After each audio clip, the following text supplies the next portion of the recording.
Good morning, नमस्कार, सुप्रभात मित्रों। हम लोग इनकम टैक्स की बात कर रहे हैं and today we are going to discuss permanent account number PAN. It is very important, बहुत ही ज़रूरी है। हम सभी जानते हैं आजकल इसकी आवश्यकता सभी जगहों पर हो रही है। So how we will get PAN number, person liable to obtain PAN, कि किन लोगों को पैन नंबर की ज़रूरत है, किस तरह हम लोग पैन नंबर के लिए अप्लाई करें। आजकल ऑनलाइन और ऑफलाइन दोनों तरह की बातें हैं एंड कहाँ कहाँ पर पैन नंबर का लिखना बहुत ज़रूरी है। PAN number to be quoted on all document corresponding PAN is mandatory for certain transaction. कुछ लेन देन के लिए ये बहुत ज़रूरी है। Payee to furnish his PAN number for TDS and TCS, इसके लिए भी बहुत आवश्यक है।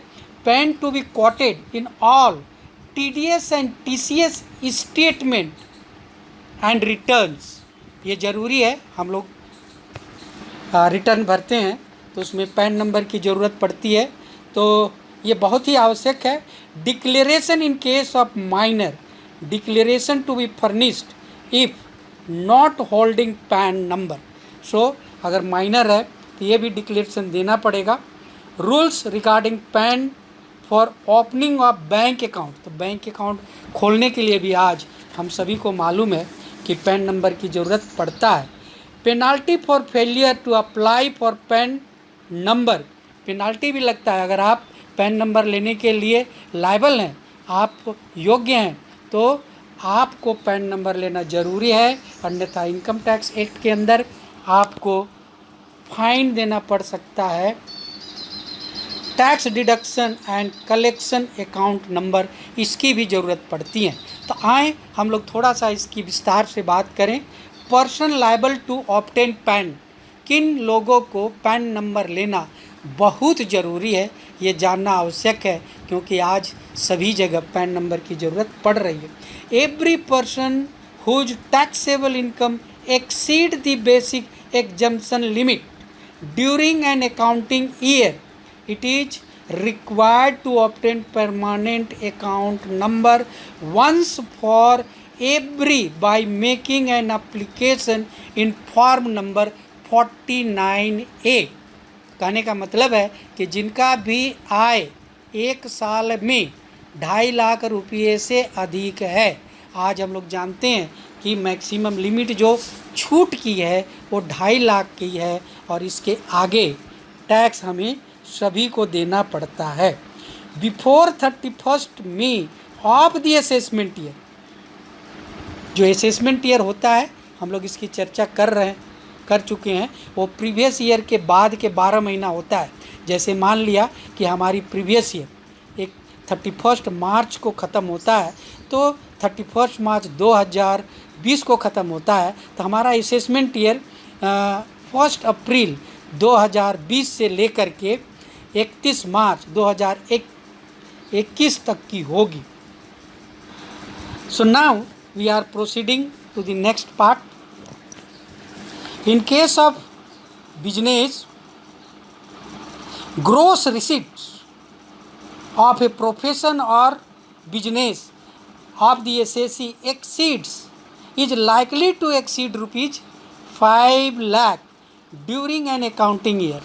अगर 5 लाख से ज़्यादा का ट्रांजेक्शन्स होता है किसी बिजनेस और प्रोफेशन में, तो वहाँ पर भी पैन लेना बहुत ही ज़रूरी होता है।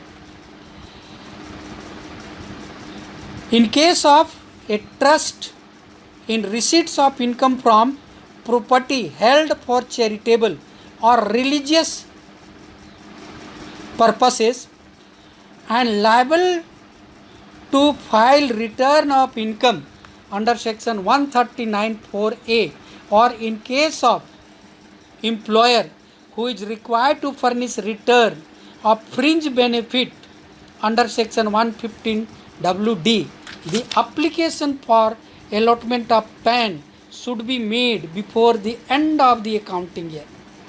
If it is necessary and compulsory to apply for paying in the above cases. This is given in the section 139A(1). In the above cases, even though the tax payable is nil, tax payment की इसमें कोई चर्चा नहीं है, इसमें tax अगर देना नहीं है तो भी हमें अप्लाई करना है।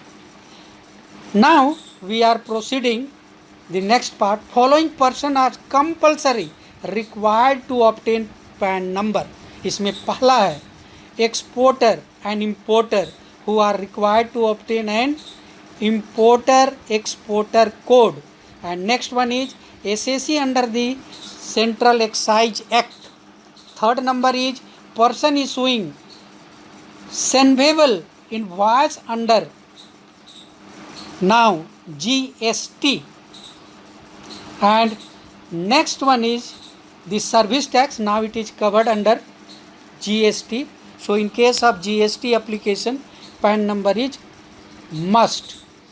Besides, इसके अलावा भी the central government may require any class or classes of person to apply PAN number. सरकार कह सकती है किसी को भी कि आपको PAN नंबर जरूरी है।